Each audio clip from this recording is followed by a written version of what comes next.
सैनिकों की जुबानी सुनिए उनकी कहानी। ये है रेजिमेंट डायरीज। कई बैटल ऑनर्स को आज संभाल कर रखा गया है रामगढ़ में। सिखों की इस सेना का रेजिमेंट सेंटर है रामगढ़, जो कि झारखंड की राजधानी रांची से 35 किलोमीटर दूर है और नए रिक्रूट से लेकर रिटायर्ड अफसर का दूसरा घर। सेंटर के 4-5 मेन काम हैं, जिसमें सबसे मेजर काम है कि रिक्रूट जो आता है फौज में उसको और सिख रेजिमेंट में उसको ट्रेन करना हमारी यूनिटों के लिए। दूसरा काम है जो हमारे लड़के हैं उनकी जितनी भी कागजी कार्रवाई होती है वो यहाँ पे होती है रिकॉर्ड्स में, और जो हमारे पेंशन चले जाते हैं उनके बारे में और उनकी देख रेख के बारे में, उनके पैसों के बारे में, उनकी हर कार्रवाई हम यहाँ से करते हैं।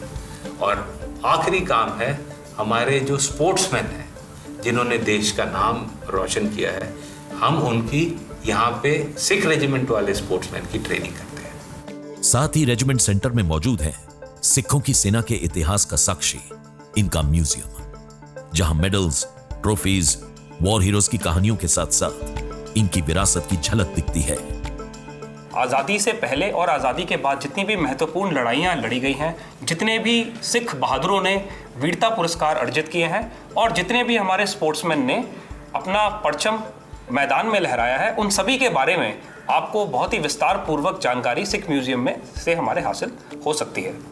महाराजा रणजीत सिंह जी जिन्होंने सिख आर्मी की नींव रखी थी, उनका जो वॉर ड्रम आप देखेंगे वो एक ओरिजिनल वॉर ड्रम है, वो हमारे म्यूजियम के अंदर बहुत ही अच्छे ढंग से आपको दर्शाया गया है।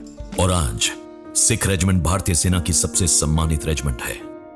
आज इस रेजिमेंट के नाम आजादी से पहले 196 Indian order of merit, 10 Victoria cross और आजादी के बाद 2 परमवीर चक्र, 3 अशोका चक्र, 14 महावीर चक्र, 12 कीर्ति चक्र, 68 वीर चक्र और 47 शौर्य चक्र हैं। इसके अलावा 2900 से ज्यादा अतिरिक्त सैन्य सम्मान, 9 बैटल ऑनर्स, 8 थिएटर ऑनर्स।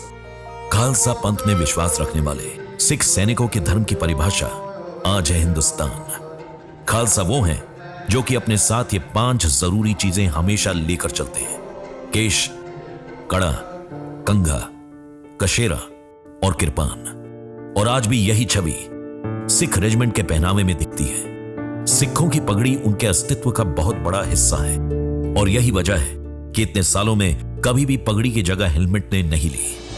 उनको बताया गया जे रहत होगी, कड़ा, कंगा, कसेरा, केस और पगड़ी पहनेंगे। उसी प्रकार से सिखों की एक अलग पहचान होगी, पगड़ी। जो पगड़ी है वो सिख की एक जान है, आन बान और शान। सिख पगड़ी नहीं उतारेगा लेकिन अपनी जान कुर्बान कर सकता है। नाम, नमक और निशान के लिए लड़ने वाली सिख रेजिमेंट का चिन्ह है खालसा सैनिकों द्वारा युद्ध में पगड़ी पर लगाई जाने वाला चक्र, और इस चक्र के अंदर एक शेर जो कि सिख लड़ाकों की बहादुरी की पहचान है, साथ ही देश का सूचक अशोक स्तंभ। पहले जमाने की लड़ाइयाँ तलवारों से लड़ी जाती थी और जब बाकी सैनिक तलवार की लड़ाई में आते थे तो आपने देखा होगा वो एक किस्म का टोपा पहनते थे ताकि उससे उनका सर का बचाव हो सके। लेकिन हमारे जो सिख सोल्जर्स हैं वो पगड़ी पहनते थे। ना पगड़ी पे अगर तलवार लग जाए तो नुकसान बहुत ज़्यादा हो जाता है। आपने अगर पुरानी पिक्चर्स पे ध्यान दिया होगा तो एक वो मेटल का चक्र टाइप का सर पे पहनते थे। That was primarily to guard them against strike of a sword. तो तलवार से बचाने के लिए उस चक्री का इस्तेमाल करते थे। उसी चक्री को हमने अपनी इंसिग्निया में लिया है। Now there is a very interesting thing in our insignia. The lion is inside that ring. इसका मतलब है जो एनर्जी उनकी है वो चैनलाइज करके हमने रखी है। और सिखों के धर्म शास्त्र से ही निकलता है रेजिमेंट का युद्ध घोष, बोले सोनिहाल सत श्री अकाल।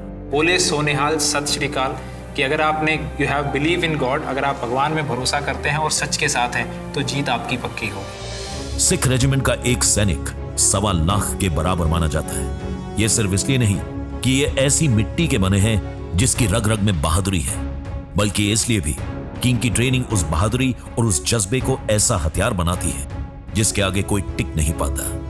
मुझे इस बात का बड़ा खुशी है कि जिन जवानों ने मेरे साथ में ट्रेनिंग किया था, जिन जवानों ने मेरे साथ में प्रैक्टिस किया था, ऑपरेशंस किया था, वो मेरे साथ थे। और मैं यहाँ पर बताना चाहूँगा आपको कि जब भी उन्हें लगता कि कंपनी कमांडर को कुछ खतरा है, तो ये जो बहादुर जवान थे ये बिल्कुल इंश्योर करते थे कि कोई भी खतरा मेरे पास ना आए।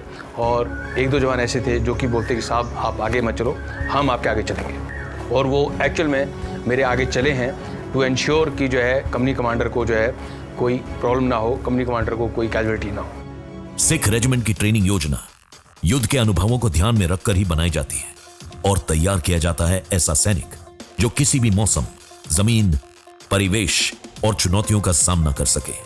किसी भी कीमत पर अपनी जीत हासिल करने के लिए निश्चय कर अपनी जीत करो रेजिमेंट का मोटो है, यानी दृढ़ निश्चय के साथ जीत हासिल करूंगा। यह इनकी ट्रेनिंग की बदौलत ही है कि सिखों की फौज ने 1965 और 1971 की पाकिस्तान के खिलाफ हुई लड़ाइयों में महत्वपूर्ण भूमिका निभाई। आज भी जब भी इन लड़ाइयों का जिक्र होता है, सिख रेजिमेंट के योगदान को याद जरूर किया जाता है। 1965 battle of OP hill, battle of Raja Rani, battle of Burki, 1971 battle of Poonch, battle of सिरामणि और बैटल ऑफ परबत अली, 1948 से 1999 कारगिल के युद्ध तक, और फिर आज भारत के बॉर्डर पर सिख रेजिमेंट ने अपने होने का एहसास हमेशा ही दिलाया है।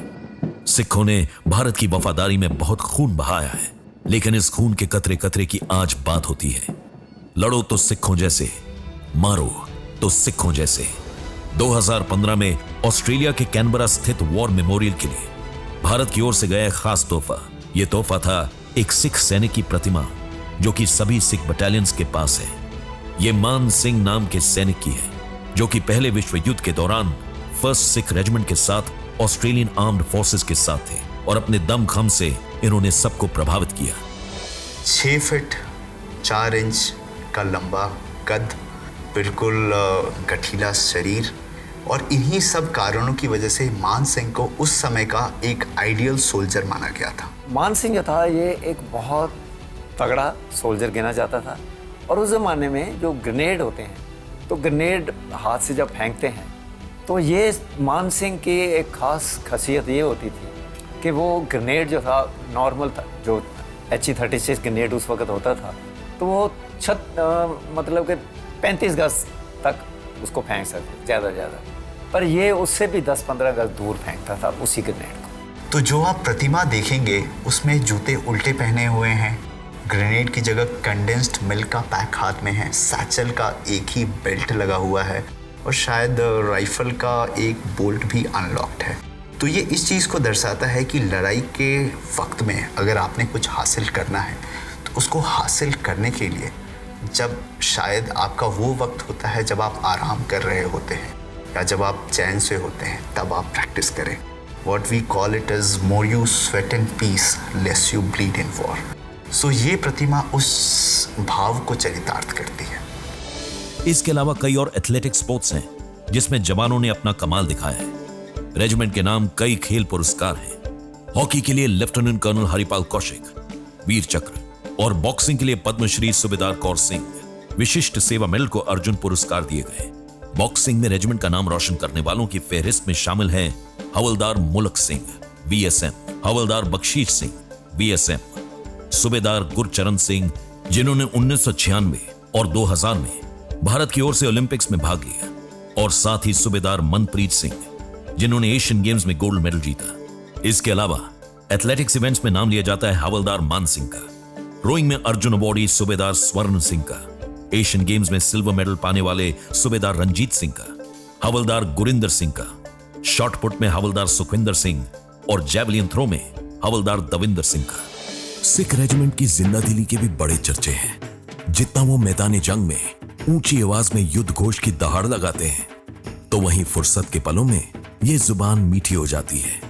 ईमानदारी, वफादारी, कर्तव्य, सम्मान, निस्वार्थ सेवा, हिम्मत और इज्जत, ये वो मूल सिद्धांत हैं जिनकी नींव पर हमारी सेना खड़ी है, और हिंदुस्तान का इतिहास गवाह है कि सिख रेजिमेंट ने इन सिद्धांतों को अपनी जिंदगी बनाकर एक मिसाल कायम की है। सूरा सो पहचानिए जो लड़े दीन के हेत, पुरजा पुरजा कट मरे कभू ना शड़े खेत। एक सिख सैनिक अपने सैन्य धर्म का पालन हमेशा करेगा। फिर चाहे जंग में उसका जो भी हश्र हो, वो ना मैदान छोड़ेगा, ना ही अपने जीत के निश्चय को।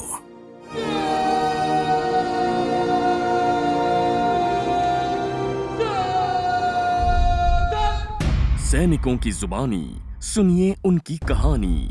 ये है regiment diaries. Like, share, subscribe and click on the bell icon to never miss an update from Epic.